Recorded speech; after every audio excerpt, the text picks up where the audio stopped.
Hello, everyone. This is Michael from the Audible Local Ledger in Mashpee, Massachusetts, reading from the Providence Journal on Thursday, June 5th, 2025. Let's start out with the weather.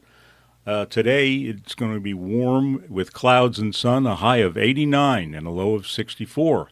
Tomorrow, showers and heavy thunderstorms with a high of 82 and a low of 61. On Saturday, June 7th, a shower and a thunderstorm with a high of 71 and a low of 58. Sunday, decreasing clouds with a high of 75 and a low of 56. On Monday, considerable cloudiness with a high of 73 and a low of 58. And now for the news. Rhode Island assault weapons ban clears a key vote. Approval by full House is virtually guaranteed. An article by Catherine Gregg to the Providence Journal. Providence, a long-sought ban on assault weapons in Rhode Island, won House Judiciary Committee approval and is on its way to a vote by the full House of Representatives later this week. The bill, sponsored by Representative Jason Knight, Democrat of Barrington, cleared the committee on June 3rd with a 12-6 vote, with the House Speaker and the House Majority Leader jumping in to vote for it and the House Minority Leader against. Asked why he took the unusual, though not unprecedented, step of participating in a committee vote, Speaker K. Joseph Shekarchi, a Warwick Democrat, told reporters, quote, "This is a very historic and important bill. We wanted to make sure that our positions were clear and known to the public at large and to the committee."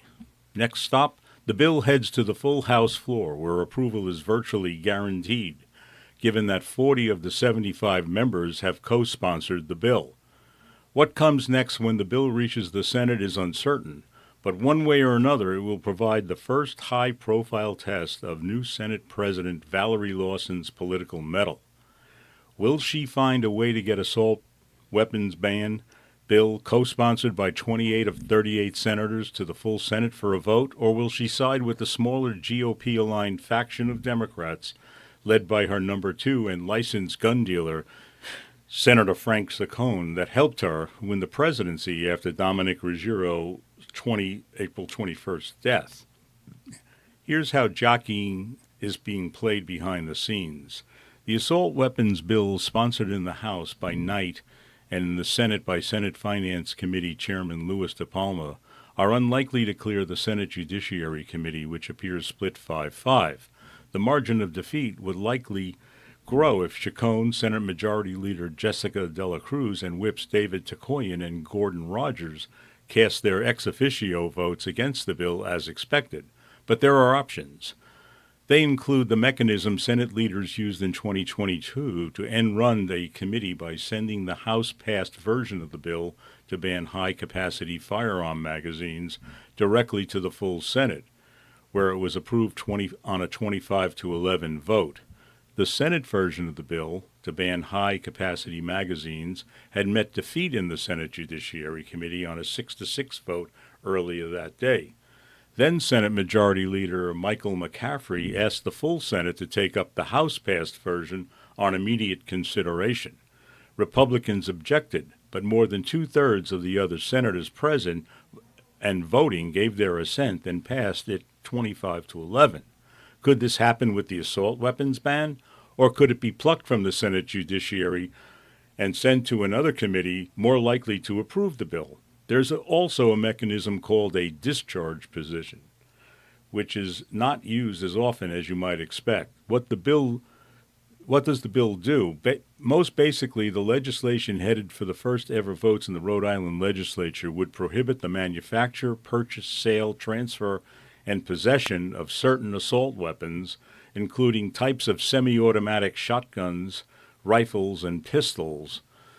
The definition of assault weapon has been refined in the latest version of the bill. Those who already own weapons classified as assault weapons when the bill takes effect on July 1st, 2026, would be allowed to keep them, just as they would have had in the original version of the bill. But the reworked bill eliminates a requirement that they register them with the local police. In its place, it would create a voluntary program through which those who already own assault weapons could get a certificate of possession from their local police department that would serve as legally admissible proof that their weapon is grandfathered, according to an explanation by the General Assembly's own news bureau. On other key points, according to the Attorney General Assembly's rundown, grandfathered owners could legally opt to do nothing when the bill takes effect, and they would nonetheless be subject to limitations where they could possess the weapons. Allowable places would include their home, businesses, or other property they own, licensed gun ranges and shooting clubs, sanctioned gun expos, and similar events, while transporting the weapon to and from places or to a licensed gun dealer, according to the General Assembly rundown.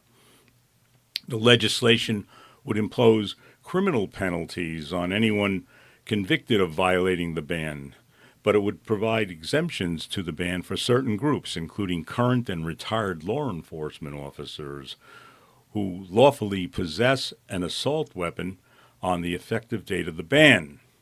How the House committee voted for the assault weapons ban.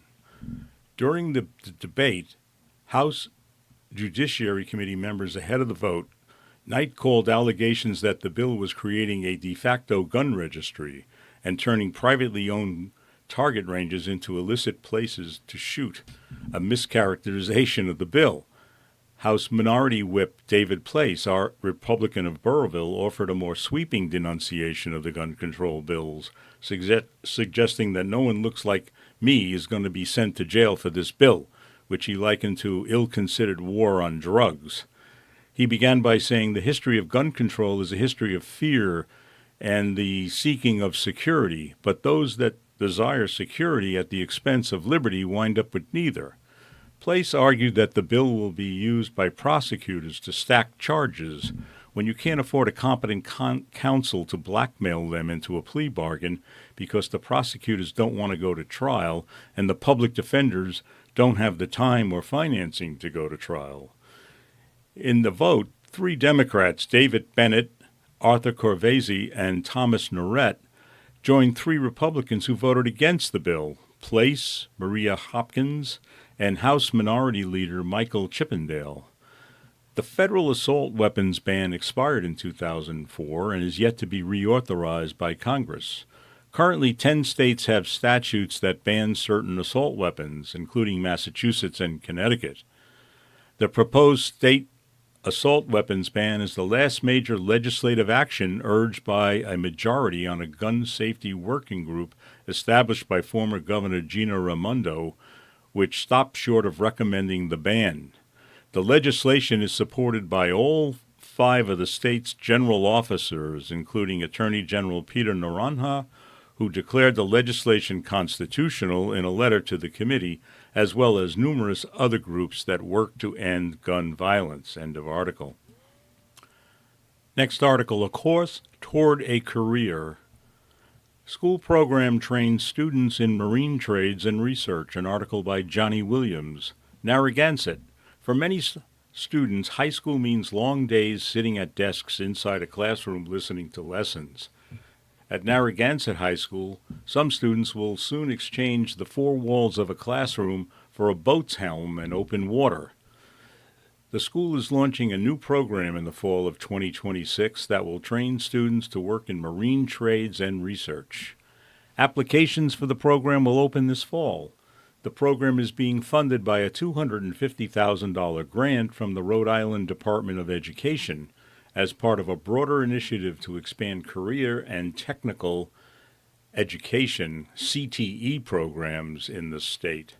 Connor McCloskey, assistant principal of Narragansett High School, said that the school looked for ways to expand its CTE programs and saw an opportunity in Rhode Island's growing blue economy. The program, he added, will prepare students for jobs straight out of school or to pursue higher education in marine studies. Quote, "We try so hard in public schools in general, but definitely here in Narragansett, to offer kids opportunities. And whether or not a student wants to jump right into the workforce, this program offers them an opportunity to do that. Or if they want to continue their learning in post-secondary and university level, we prepared them for that as well," McCloskey said. Marine trades need more workers, but job seekers need time on the water. Marine jobs face a conundrum. Employers want people who are ready to work on boats, said Zachary Surowich, a teacher at Narragansett High School who is helping design the new program.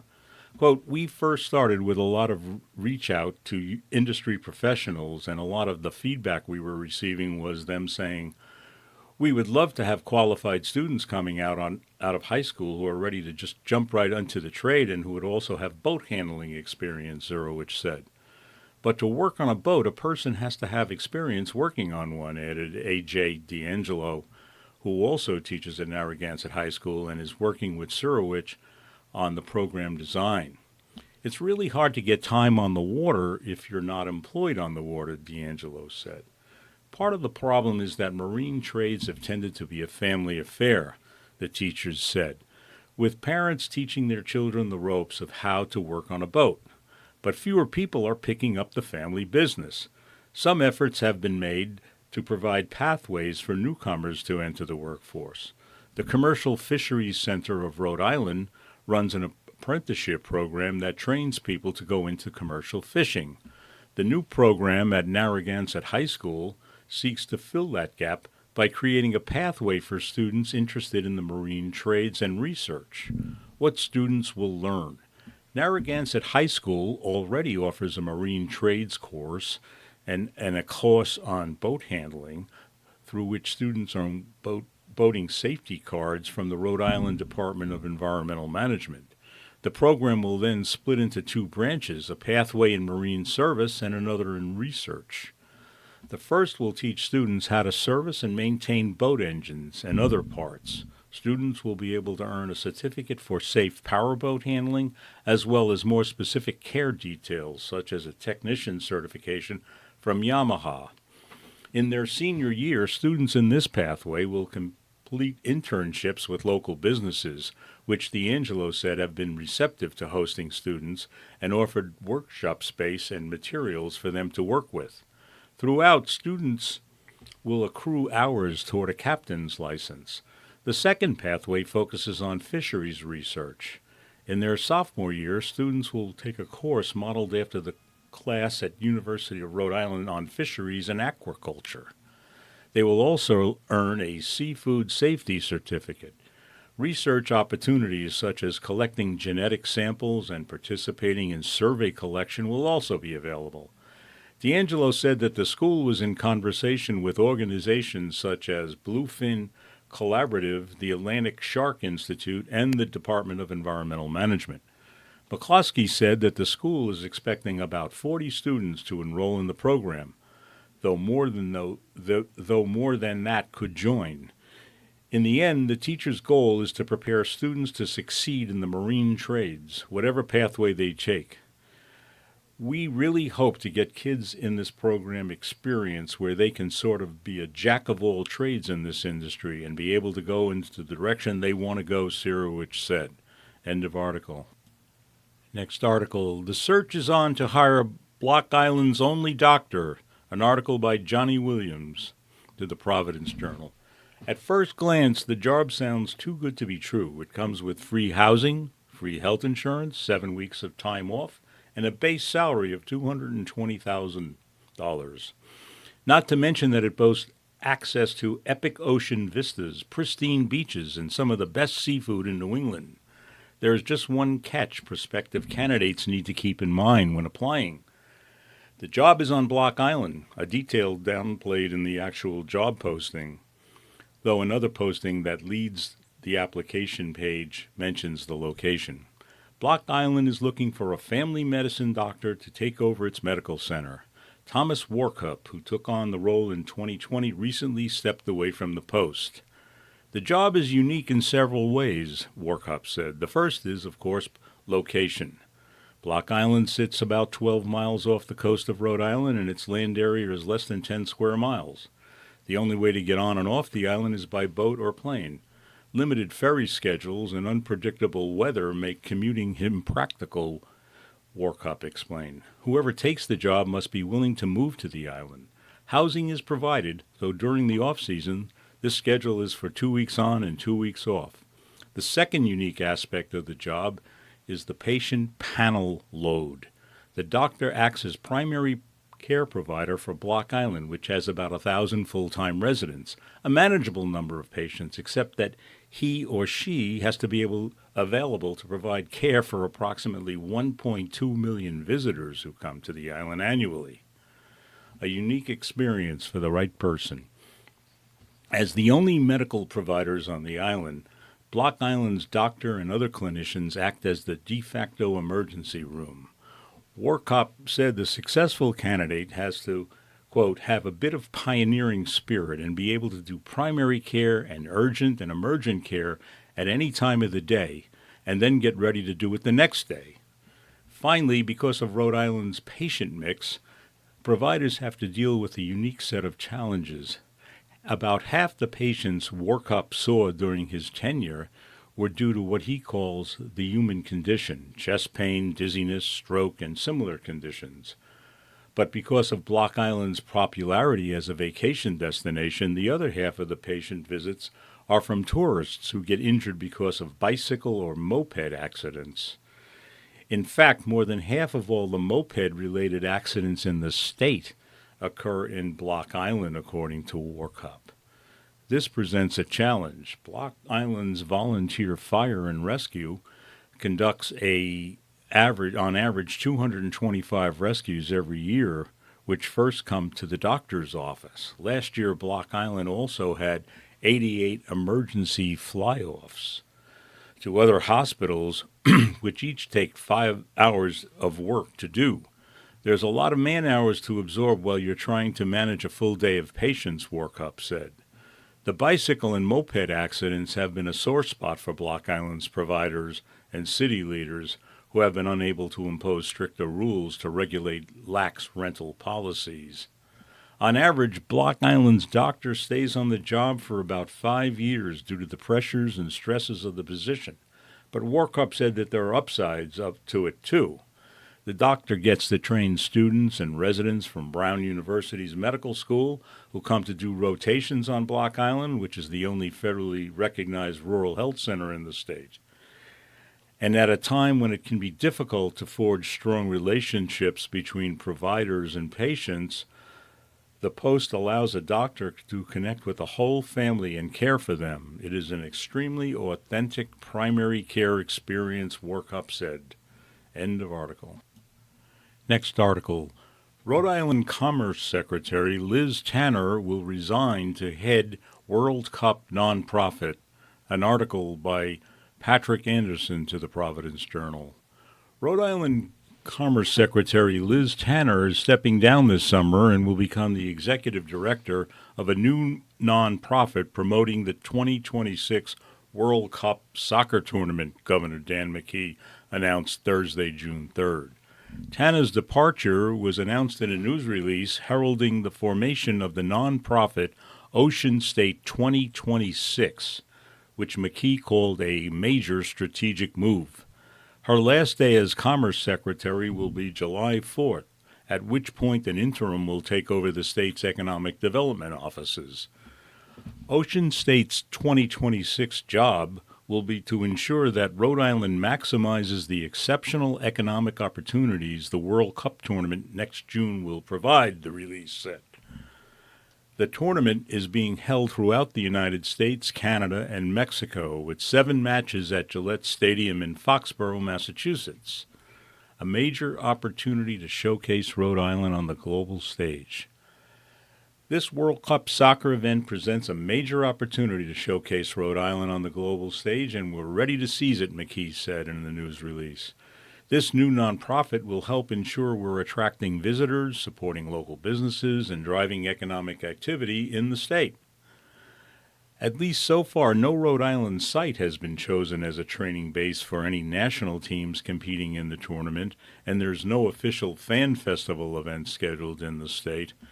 Boston is the official host city, and a separate Boston 26 nonprofit has been set up as the official host city initiative.